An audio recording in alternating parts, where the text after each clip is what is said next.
44절입니다.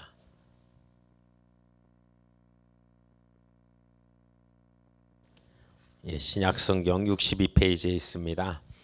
마가복음 6장 30절부터 44절입니다.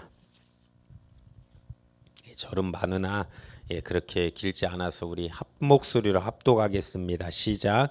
사도들이 예수께 모여 자기들의 행한 것과 가르친 것을 낱낱이 고하니 이르시되 너희는 따로 한적한 곳에 와서 잠깐 쉬어라 하시니 이는 오고 가는 사람이 많아 음식 먹을 겨를도 없음이라. 이에 배를 타고 따로 한적한 곳에 갈새 그 가는 것을 보고 많은 사람이 저인 줄 안지라. 모든 고을로부터 도보로 그곳에 달려와 저희보다 먼저 갔더라. 예수께서 나오사 큰 무리를 보시고 그 목자 없는 양 같음을 인하여 불쌍히 여기사 이에 여러 가지로 가르치시더라. 때에 저물어 가매 제자들이 예수께 나와 여짜오되 이곳은 빈들이요 때도 저물어 가니 무리를 보내어 두루 촌과 마을로 가서 무엇을 사 먹게 하소옵소서. 대답하여 가라사대 너희가 먹을 것을 주라 하시니 여짜오되 우리가 가서 200데나리온의 떡을 다 사 먹으리까. 이르시되 너희에게 떡 몇 개가 있느냐 가서 보라 하시니 알아보고 가로되 떡 5개와 물고기 2마리가 있더이다 하거늘 제자들을 명하사 그 모든 사람으로 떼를 지어 푸른 잔디 위에 앉게 하시니 때로 혹 100씩 혹 50씩 앉은지라. 예수께서 떡 5개와 물고기 2마리를 가지사 하늘을 우러러 축사하시고 떡을 떼어 제자들에게 주어 사람들 앞에 놓게 하시고 또 물고기 2마리도 모든 사람에게 나누어 주심에 다 배불리 먹고 남은 떡 조각과 물고기를 12바구니에 차게 거두었으며 떡을 먹은 남자가 5,000명이었더라. 아멘.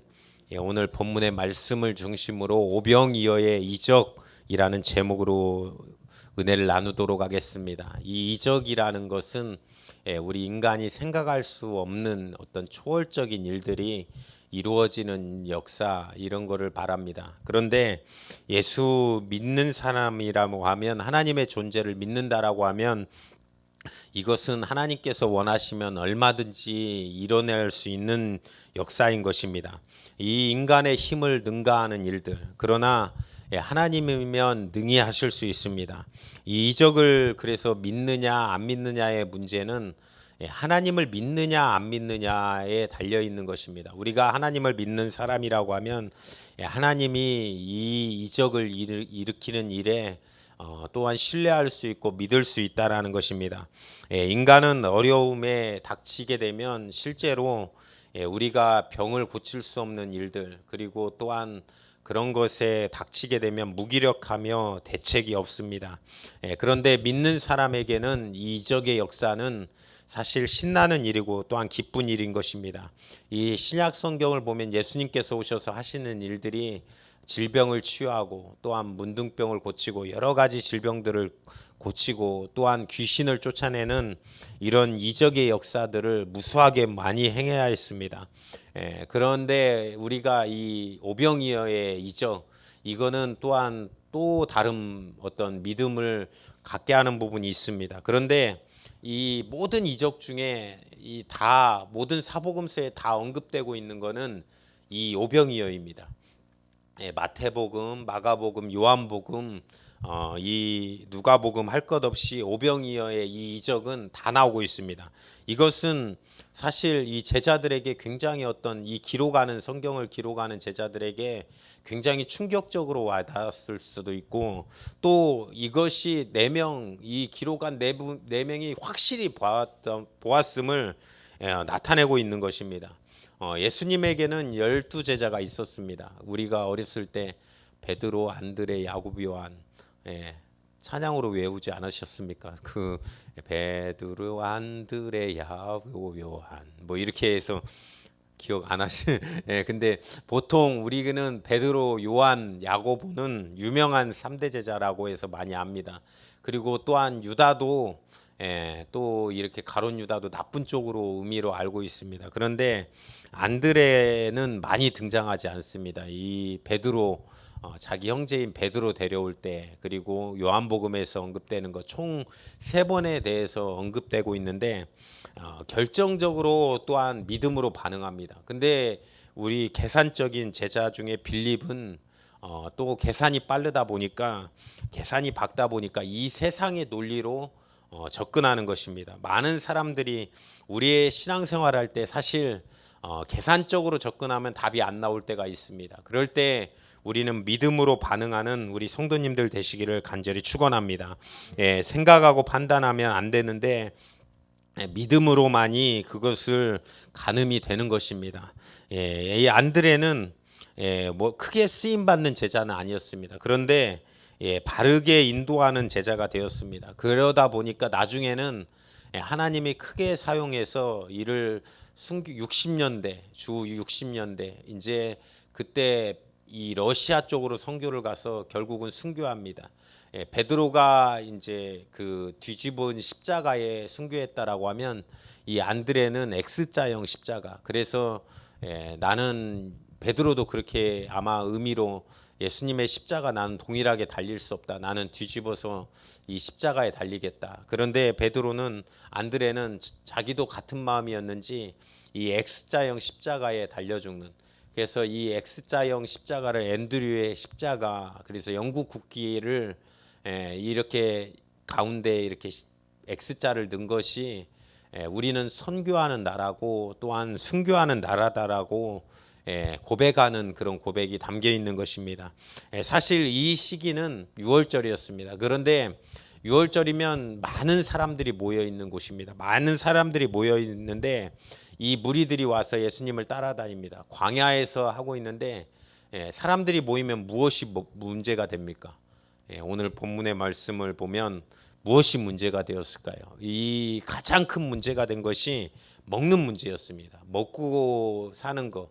5천 명 지금 밥값으로 계산하면 얼마일까요? 5천 원짜리 밥이 없어진 지 오래됐습니다. 지금은 이제 좀 있으면 거의 7천 원 되는데 이제 좀 있으면 10,000원 될 것 같습니다. 제 생각에는 10,000원까지는 금방 올라갈 것 같아요. 근데 뭐 한 5천 원만 잡아도 남자만 5천 명이었으니까 2,500만 원, 그리고 뭐 10,000원 잡으면 5천만 원이나 되는 돈. 그러니까 빌립이 정확하게 계산한 거예요.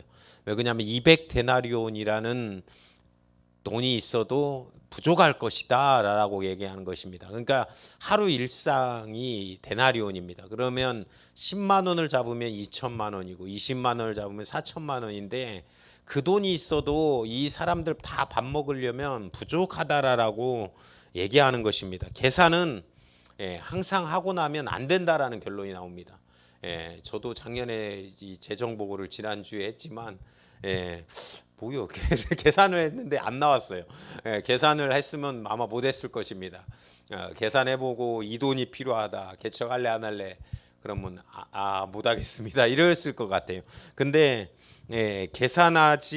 인간의 계산으로는 안 된다라는 결론밖에 내릴 수 없습니다. 그런데 안드레가 소년의 보리떡 물고기 그리고 보리떡 5개와 물고기 2마리면 된다라고 해서 소년을 데리고 옵니다. 하나님의 백성의 고백은 이것입니다. 주님 앞에 나오면 주님이 해결해 주실 것입니다 라는 고백이 우리 가운데 있어야 될 줄 믿습니다. 우리 주님이 앞에 나올 때 주님께서 해결해 주실 것이고 주님께서 그것을 바라는 것이라고 하면 반드시 이루어 갈 것입니다. 많은 이적이 있습니다. 우리가 예수 만난 것이 이적이고 또한 더 큰 이적들, 뭐 질병의 치유의 이적들, 그리고 또한 마귀 역사가 예수 이름으로 떠나가는 이적들을 우리는 만나고 살아가는 것입니다. 이 우리가 경험한 이적들, 그리고 이사야서의 히스기야가 보니까 예루살렘에 포위당하고 항복하고 몰락할 위기 가운데 있었는데 하나님의 도움으로 말미암아 회복되는 역사가 있었습니다. 그래서 하나님의 교회는 기도로 회복되는 것입니다. 믿음으로 회복되는 것입니다. 아멘이십니까? 부흥이 멈추었다. 최근에 뭐 젊은이들이 떠나간다. 환경이 어렵다. 또 코로나로 인해서 교회가 어려워진다. 이 모든 것에 다른 방법으로 하는 것이 아니라 강의나 세미나가 중요하다.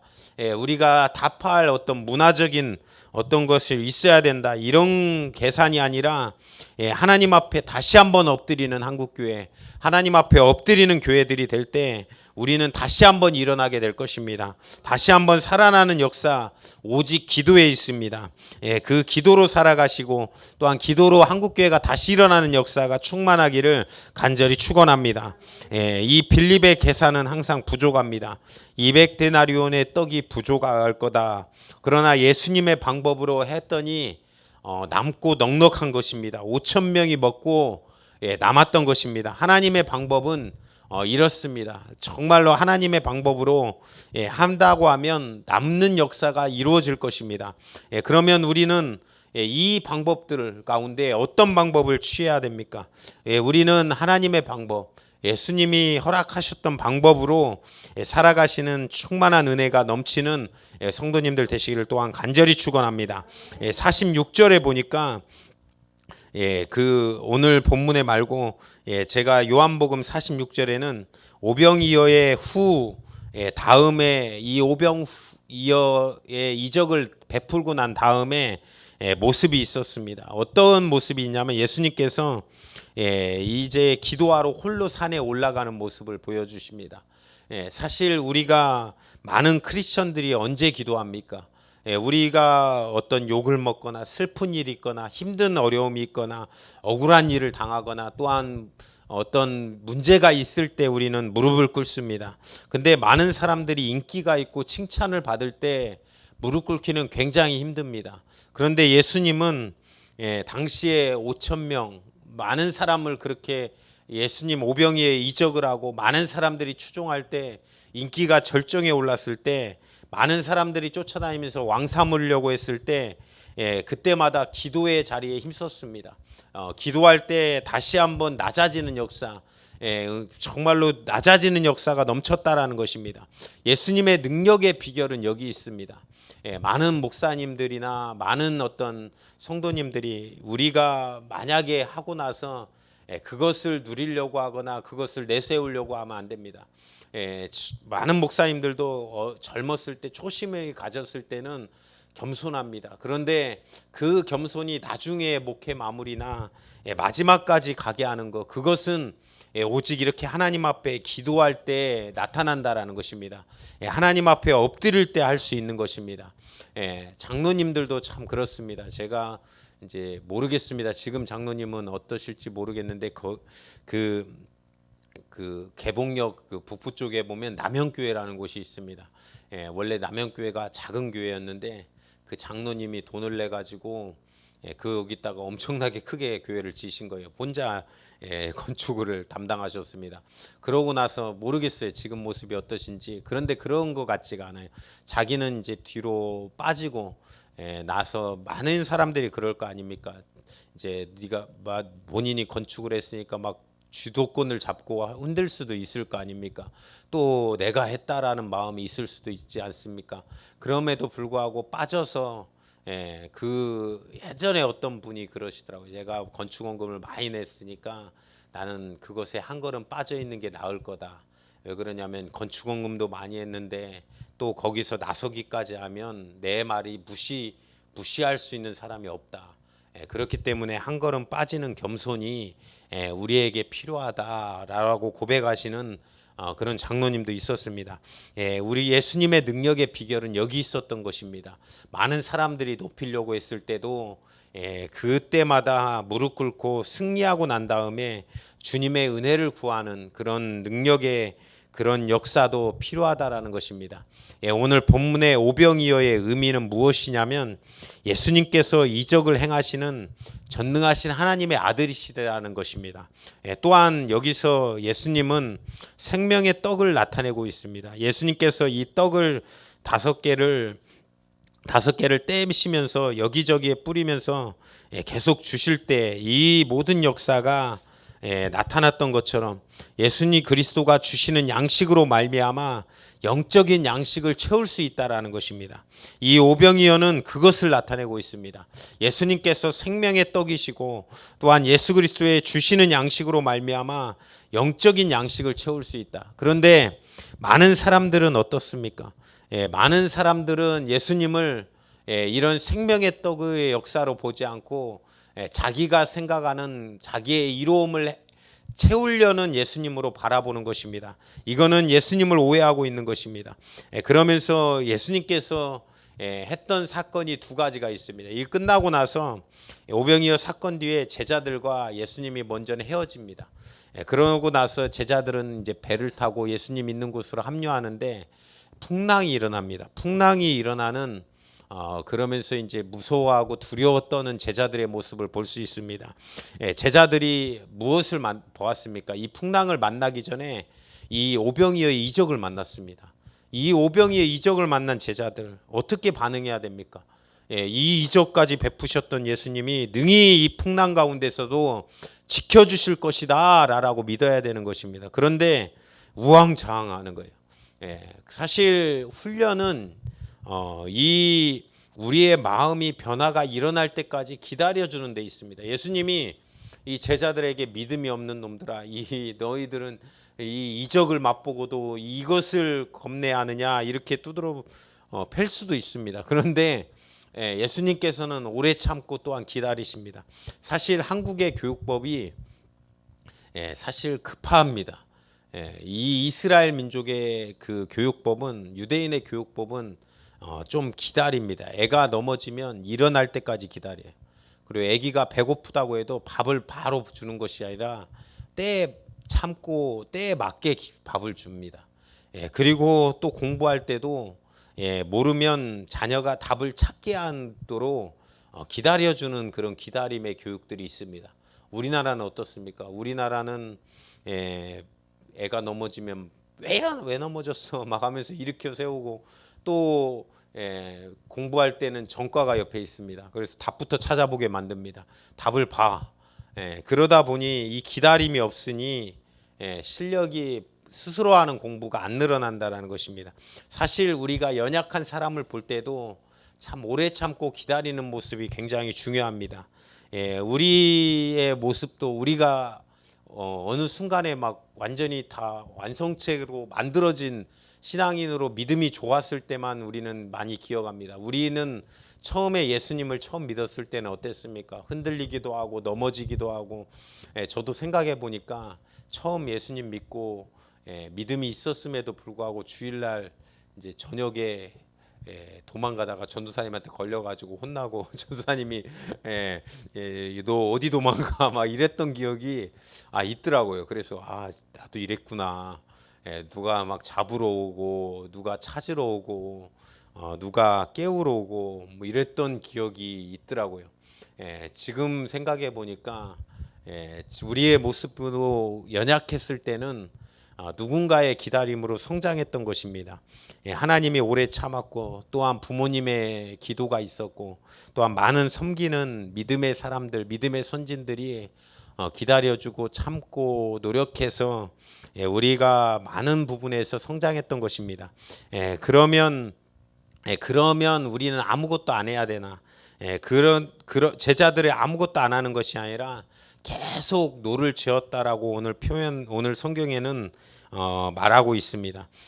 피곤하고 지친 모습 가운데 하나님이 쓰신 종들은 괴로이 노젓는 그런 과정을 통과한 사람들입니다.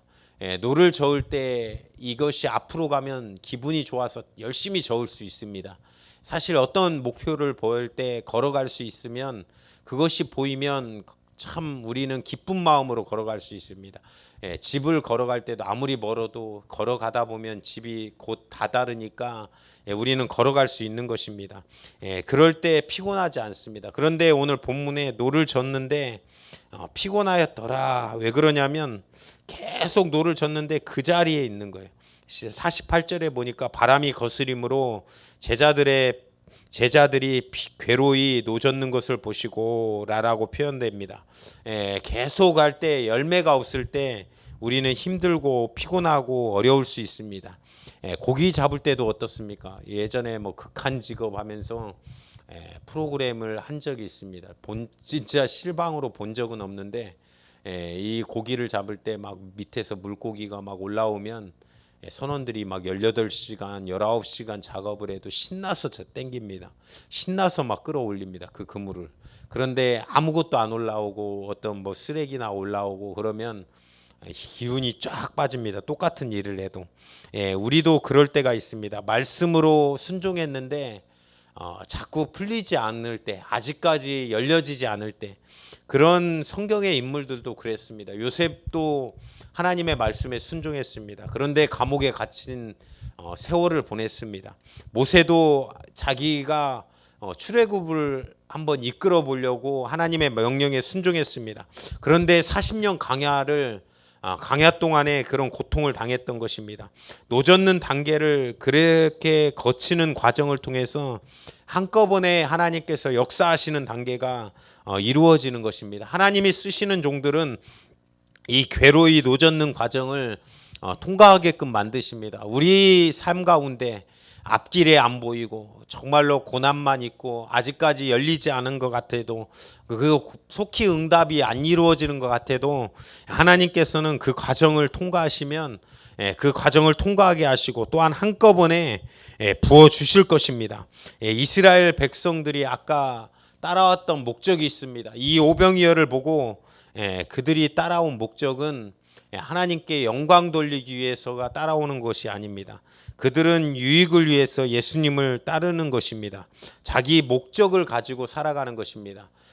우상 숭배라는 말이 있습니다. 우상 숭배는 사실 어떤 자기의 형상, 어떤 형상이든지 만들어서 그것을 섬기는 것입니다. 우리의 눈에 보이는 어떤 부처 상이라든지 또 목상, 옛날에는 시골 같은 데 보면 천하 대장군, 지하 여장군에서 깎아놓은 것도 있었고 뭐 어떤 뭐 성황당 나무 이렇게 각자의 마을마다 마을을 지키는 수호신이라고 나무도 꼭 심어놨었습니다. 그리고 제가 이제 친구네 마을을 가봤는데 지나가다 오수라는 지역인데 거기는 개를 섬깁니다. 개 동상을 이렇게 해놓고는 그 오수개가 자기 이렇게 주인을 살리기 위해서 물에 이렇게 물 적셔가지고 불이 나니까 주인이 술을 먹고 잠을 잔 거예요. 잠을 잠들어서 이제 불이 나서 이제 죽게 생겼으니까 이 오수 개가 이렇게 물을 적셔가지고 주인 옆에 막 뒹굴어가지고 주인을 살리고 결국 자기는 죽었다. 제가 볼 때는 술의 문제도 있고 아무튼 이 술 취하면 죽을 수밖에 없습니다. 그러면서 이제 개를 섬기더라고요. 그래서 제가 얘 보고 뭔 놈은 니네 동네는 개를 섬기냐, 섬길 게 없어가지고 그러니까 지도 웃더라고요. 그래서 제가 전도해가지고 지금 안수 집사님으로 잘 저랑 동갑인데 장로교다 보니까 벌써 안수 집사님 되었습니다. 외모는 60대입니다. 머리가 빠져가지고 안수 집사 같이 생겼는데 근데 그러면서 예수님을 믿고 그런 집안이 되었습니다. 근데 그거 외에도 옛날 막 정화수 떠놓고 그런 우상들이 눈에 보이는 우상들이 있습니다. 그런데 우상에 대해서 얘기를 하면 너를 위해서 새긴 우상, 너를 위해서 이것은 우리 마음속에 있는 믿는 이스라엘 민족에게도 우상 숭배가 될 수 있다라는 것입니다. 너를 위해서 새긴 우상, 너의 마음속에 가지고 싶은 것이 우상이 될 수 있다라고 이스라엘 민족에게도 얘기하는 것입니다. 이 우상의 특징은 우리의 뜻을 세워가는 것입니다. 그래서 뭐 어떤 것을 좋아합니까? 우리 옛날에 뭐 그 소설 같은 거 보면 해외 소설은 알라딘의 이 램프 그렇지 않습니까? 이걸 닦으면 나와가지고 소원을 3개를 들어주지 않습니까? 소원을 그래서 자기가 뭐 가지고 싶은 뭐 명예, 돈 뭐 이런 걸 바라잖아요. 우리나라도 있습니다. 그와 비슷한 얘기가 도깨비 방망이. 어렸을 때 할머니가 얘기해 주셨던 도깨비 방망이로 금 나와라 뚝딱, 은 나와라 뚝딱 하면 나오는 그 금과 은. 이스라엘 백성들이 예수님을 따르는 목적도 이와 같았다라는 것입니다. 무엇입니까? 내가 부자가 되거나 또 아니면 내 어려움들을 해결해 주거나 또 우리나라 이스라엘 민족을 독립시키는 그런 왕이 될 우리의 꿈을 이루어 줄 예수님이었다라는 것입니다. 예수님은 예수님을 따라가면서 양식 먹고 배부른 까닭에 그렇게 따라가는 것입니다. 우리가 교회 다니는 목적이 무엇입니까? 예배자로 예배하는 것입니다. 예배하는 것은 우리가 오늘 이 시간 예배하는 것도 예배자로서 예배하는 거지, 어떠한 예수님을 믿음으로 말미암아 우리의 불가능한 문제, 어떤 축복, 그것은 부수적인 역사입니다. 그것으로 주목적을 삼고 왔다라고 하면 그거는 우리의 참된 예배가 아닌 것입니다. 우리는 교회 나오는 목적으로 예배하는 목적은 독생자를 보내신 그분, 또한 십자가에 달려 죽기까지 우리의 죄를 담당하시고자 우리를 사랑하신 그분을 경배하는 것입니다. 아멘이십니까? 교회 오는 것은 참된 예배자가 되기 위해서 오는 것입니다. 우리가 참된 예배로 하나님 나를 위해서 십자가를 달려 죽으셔서 독생자를 보내주셔서 독생자 예수 그리스도가 이 시간 나를 위해서 십자가에 달려 죽기까지 나를 사랑하셨다. 그 은혜가 우리 가운데 충만한 것이 그것이 우리가 참된 예배자로 살아가는 것입니다. 예수님께서 오셔서 오병이어의 이적을 베푸신 것, 하나님이면 능히 하실 수 있는 것입니다. 이것은 무엇이냐면, 무슨 의미를 담고 있냐면 떡을 떼어서 그들에게 나눠주는 것.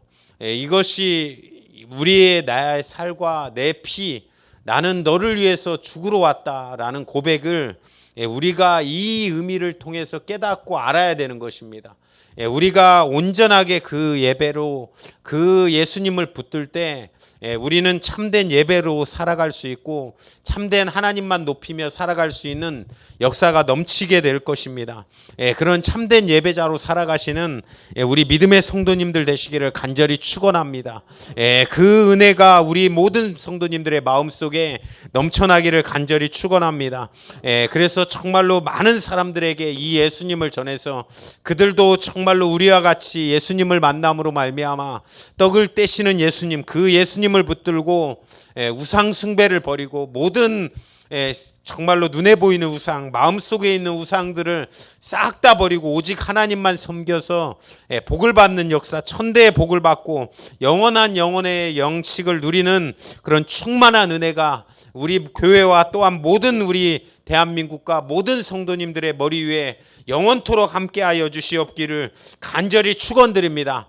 오늘 이 시간 합심으로 기도하실 때 하나님 오늘도 불러주셔서 예배할 수 있도록 도와주시는 애 감사합니다. 하나님, 세상이 이렇게 다 우상숭배로 무너지고 있는 이 시기 가운데 우리는 예배하러 모일 수 있도록 도와주심을 감사합니다. 우리 주님을 붙들고 예배하는 우리 모든 성도님들 다 될 수 있도록 주님 도와주시옵소서. 하나님 아버지, 우리의 모습으로 내 마음을 위하여 나를 위하여 새긴 우상을 섬기지 않고 우리의 마음속의 우상도 싹 다 뿌리 뽑혀서 오직 하나님으로 말미암아 기쁜 역사가 우리 모든 성도님들에게 넘칠 수 있도록 하나님 주여 축복하여 주시옵소서. 주여 삼창에 치고 기도합니다. 주여